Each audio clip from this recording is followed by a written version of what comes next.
64.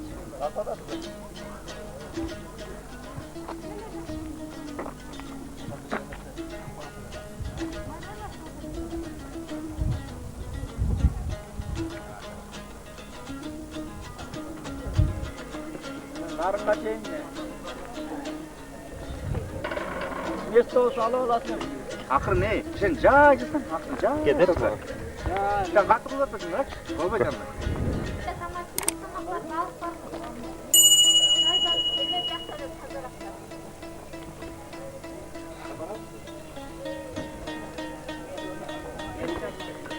Yok baba. Yok kızım da bana akşam. Yetkin evine takıyor. Direktör böyle yaptım. Tamam mı? Şimdi durur.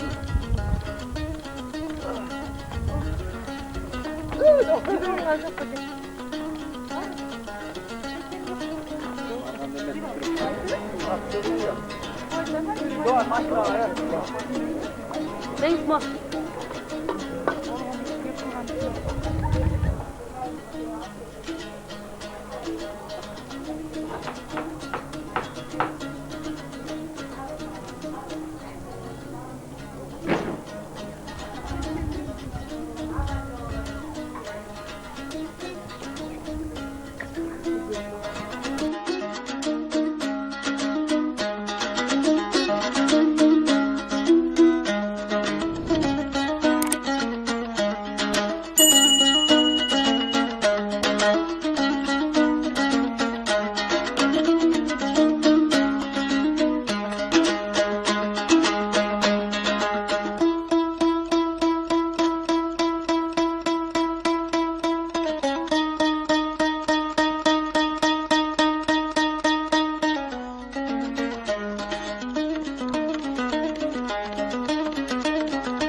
Geldiniz gelmeyenler, gelinizler.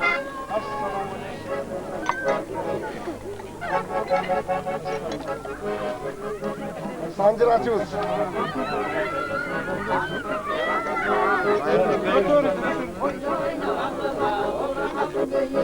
Bana girinizler. Bana girinizler. Bana girinizler.